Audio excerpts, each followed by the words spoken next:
सास का घूंघट पार्ट 3। अब तक हमने देखा कि देविका की हालत बहुत नाजुक है, लेकिन घर के आदमी उसे डॉक्टर के पास नहीं जाने दे रहे और जोगिंदर ने घर के मेन गेट पर बहुत बड़ा ताला लगा दिया है। लेकिन देविका की सास विमला पहली बार घूंघट उठाकर समाज के बनाए नियम का उल्लंघन करती है और देविका की जान बचाने की कोशिश में जुट जाती है। मैं भी देखती हूँ मेरी बहू को डॉक्टर के पास जाने से कौन रोकता है। देखो सचिन के बापू, दरवाजे की चाबी दे दो मुझे। तुम्हारा दिमाग ठिकाने पर है, पहले सर पर पल्लू रखो और अंदर जाओ। आज तक मैंने आपका हर गलत फैसला सर झुकाकर स्वीकार कर लिया, लेकिन आज मैं आपकी एक बात नहीं सुनूंगी। मुझे मेरी बहू की किसी भी कीमत पर जान बचानी है। मुझे चाबी दे दीजिए। पिताजी, माँ ठीक बोल रही है, चाबी दे दीजिए ना, नहीं तो देविका नहीं बचेगी। देविका मरती है तो मर जाए, लेकिन यह दरवाज़ा नहीं खुलेगा। तुम सारी औरतों को इस देविका नाम की बीमारी ने पागल कर दिया है, और इस बीमारी का अच्छी तरह से इलाज करना आता है मुझे। वीना बेटी, सुजाता बहू, जाओ अंदर से देविका को लेकर आओ। विमला ये बोलकर अपने पति के हाथ से चाबी छीन लेती है। तभी महेंद्र विमला का हाथ पकड़कर चाबी विमला से छीन लेता है। भाभी, घर के मर्दों से टक्कर लेकर आप अच्छा नहीं कर रही हो। ये इस घर के संस्कार नहीं है। महेंद्र की बात सुनकर कम्मू अपने पति के हाथ से चाबी छीनकर कहती है, इस घर के संस्कार क्या है हम अच्छी तरह से जान गए हैं। आज इस घर का दरवाज़ा खुलकर रहेगा और देविका डॉक्टर के पास जाकर रहेगी। भाभी, ये लो दरवाज़ा खोलो। विमला ताला खोल देती है। तभी वीना और सुजाता देविका को लेकर आ जाती हैं। घर की सारी औरतें देविका को लेकर घर से जा रही होती है कि तभी सुजाता का पति मोहन उससे कहता है, सुजाता, तुम देविका को लेकर इस घर से निकल तो रही हो, लेकिन याद रखना, अगर तुमने एक कदम भी बाहर निकाला तो वापस इस घर में मत आना। मैं देविका के साथ अस्पताल भी जाऊंगी और वापस इस घर में भी आऊंगी। देखती हूँ कौन रोकता है मुझे। देखता हूँ कैसे इस घर के अंदर कदम रखती हो और कौन तुम्हारी मदद करता है। कानून मेरी मदद करेगा और कारट के दरवाजे हर नागरिक के लिए खुले हैं। मोहन को अपनी पत्नी से इस तरह बात करता देख कल्याण वीना से कहता है, वीना, तुमने देविका का साथ देकर अच्छा नहीं किया। अगर तुम अभी भी इसके साथ गई तो अपना और मेरा रिश्ता खत्म समझना। मुझे कोई फर्क नहीं पड़ता। तुमने आज तक किया ही क्या है मेरे लिए। तुम खुद घर जमाई बनकर मेरे घर में रह रहे हो। कभी 100 रुपये की साड़ी दिलाई है मुझे। मेरे आने से पहले मेरा घर छोड़कर निकल जाना, समझे। ये बोलकर वीना और घर की सभी औरतें देविका को अपने साथ अस्पताल ले जाती है। वहाँ जाने के बाद डॉक्टर जल्दी से देविका का चेकअप करता है। चेकअप करने के बाद वो गुस्से से कहता है, ये क्या किया है तुमने? क्या हुआ डॉक्टर साहब? आपकी बहू की इतनी ज़्यादा हालत ख़राब है और उन्हें चोट भी लगी है, फिर भी आपने उन्हें हॉस्पिटल लाने में इतना लेट कर दिया। आपको 3 दिन पहले ही इन्हें हॉस्पिटल में एडमिट करवाना चाहिए था। हमसे गलती हो गई डॉक्टर साहब, लेकिन आप जल्दी कुछ करिए। हमारी बहू और उसके बच्चे को बचा लीजिए। देखिए, अभी कुछ भी कह पाना मुश्किल है।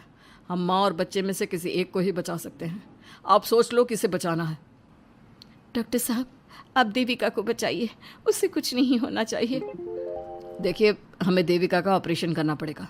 आप इनके पति को बुलाइए, हमें कुछ पेपर पर साइन करवाने हैं। डॉक्टर की बात सुनकर सभी औरतें सोच में पड़ जाती हैं। तभी वीना कहती है, डॉक्टर साहब, इनके पति नहीं आ सकते।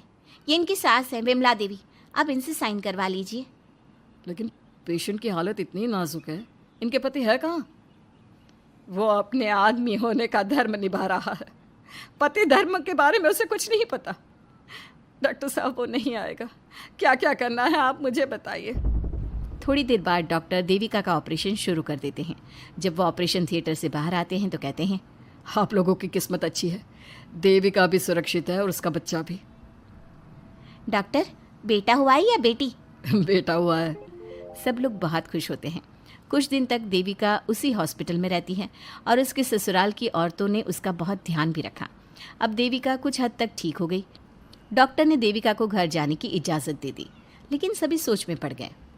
हम भाभी को घर ले तो जाएं, लेकिन माँ, आपको घर का माहौल पता है ना। देविका भाभी अभी पूरी तरह से ठीक नहीं हुई। भाभी वहाँ आराम नहीं कर पाएंगी और पता नहीं घर के सारे आदमी हमारे साथ क्या करेंगे। माँ, क्या हम डॉक्टर से बात करके देविका को थोड़े दिन और यहाँ नहीं रख सकते? जब वो पूरी तरह से ठीक हो जाएगी तो उसे यहाँ से ले जाएंगे। ये बात सुनकर विमला सोच में पड़ जाती है। तभी कम्मो कहती है, तुम दोनों ठीक कह रही हो, मैं अभी डॉक्टर से बात कर लेती हूँ। कम्मो डॉक्टर से बात कर लेती है और देविका कुछ दिन में बिल्कुल ठीक हो जाती है। देविका अपने बच्चे को गोद में लिए बाकी औरतों के साथ अपनी ससुराल जाती है, लेकिन घर के सभी आदमी उन्हें दरवाजे पर ही रोक देते हैं। खबरदार, तुम में से कोई भी औरत अगर घर के भीतर घुसी, अगर तुम घर में कदम रखोगी तो घर अपवित्र हो जाएगा। घर हमारे कदम रखने से अपवित्र नहीं होगा, बल्कि आपकी गंदी सोच की वजह से घर क्या, अरे पूरा समाज अपवित्र हो रहा है। सुजाता, मैंने मना किया था ना घर से बाहर जाने के लिए। अब एक काम कर, जैसे यहाँ आई है वैसे ही यहाँ से सीधा अपने मायके लौट जा। क्यों जी, क्यों चली जाऊँ मैं अपने मायके? मैं जब तक चाहूँ यहाँ रह सकती हूँ। अगर आपने मुझे इस घर में आने से रोका तो मैं आपकी पुलिस में शिकायत कर दूंगी। वीना, इन सब की तरह तुम्हारा भी दिमाग खराब हो गया है। अब मैं तुम्हें बिल्कुल बर्दाश्त नहीं करूँगा। तुम्हें ऐसी सज़ा दूंगा कि तुम याद रखोगी। सजा बाद में देना, पहले मेरे घर से बाहर निकलो। खुद पूरी जिंदगी में एक घर नहीं खरीद पाए और मुझे सबक सिखाने की बात बोल रहे हो। देखो वीना, तुम इस घर की बेटी ज़रूर हो, लेकिन कल्याण इस घर में ही रहेगा। उसने बहुत कुछ किया है इस घर के लिए, लेकिन तुम अब यहाँ नहीं रह सकती। क्यों नहीं रह सकती? इस घर पर मेरा उतना ही हक है जितना सचिन का। देश के कानून ने मुझे ये हक दिया है। अगर मैं चाहूँ तो कोर्ट का सहारा लेकर इस जायदाद का आधा हिस्सा ले सकती हूँ। और हाँ कल्याण, तुमसे तलाक भी ले सकती हूँ। वीना, देविका के साथ रह रहकर तुम्हारा दिमाग भी खराब हो गया है। और कम्मो, मैंने तुमसे कितना मना किया, घर से बाहर मत जाओ, देविका की मदद मत करो, लेकिन तुमने मेरी एक नहीं सुनी। अब तुम इस घर से और मेरी ज़िंदगी से चली जाओ। ये कदम उठाकर तुमने बिल्कुल अच्छा नहीं किया। ये कदम तो मुझे उस समय उठाना चाहिए था जब मैं माँ बनने वाली थी। आपके झूठे अहंकार और गलत नियमों की वजह से मैंने अपने दो बच्चे खो दिए। अगर उस समय मैं दाई अम्मा से इलाज ना कराती और हॉस्पिटल चली जाती तो सचिन के बराबर मेरे भी 2 बेटे होते। सभी पति इस बात पर अड़े हुए थे कि वो अपनी अपनी पत्नियों को घर के अंदर नहीं आने देंगे। देविका बहुत देर तक सबकी बातें सुनती रही। फिर उसने अपने पति से कहा, सचिन, तुम्हारे घर के आदमियों की बात तो मैंने सुन ली, अब तुम बताओ तुम्हारा क्या फैसला है? देविका, मुझे माफ़ कर दो, मैं तुम्हारे लिए कुछ नहीं कर सकता, मैं मजबूर हूँ। मुझे पता था सचिन, तुम्हारा यही जवाब होगा। मुझे अपने आप पर हैरानी है कि मैंने बिना रीढ़ की हड्डी वाले आदमी से प्यार ही क्यों किया, शादी क्यों की। अब मैं आप सबसे बस आखिरी बार पूछ रही हूँ, तुम हमें अंदर आने दे रहे हो या नहीं, या मैं पुलिस को फ़ोन करूँ? देविका, आज तक हमारे गांव में पुलिस ने कभी कदम नहीं रखा और तू हमारे घर के दरवाजे पर पुलिस को लेकर आएगी? तेरी हिम्मत कैसे हुई ये बात करने की? आज तक इन औरतों ने घर से बाहर कदम नहीं निकाला था और 2-4 दिन में तूने इन सबको इनके अधिकार भी याद करा दिए। अब तो तुम बिल्कुल इस घर में नहीं आ सकते। घर की औरतें घर के बाहर खड़ी थी और घर के आदमी घर के दरवाजे पर। उनकी लड़ाई देखकर पूरा गांव इकट्ठा हो गया। देविका को अस्पताल पहुंचाकर घर की औरतों ने काम तो अच्छा किया। इस काम से देविका और उसके बच्चे की जान भी बच गई, लेकिन इनकी जान बचाने की कीमत घर की औरतों को कैसे चुकानी होगी, इसके लिए आपको आने वाला एपिसोड देखना होगा।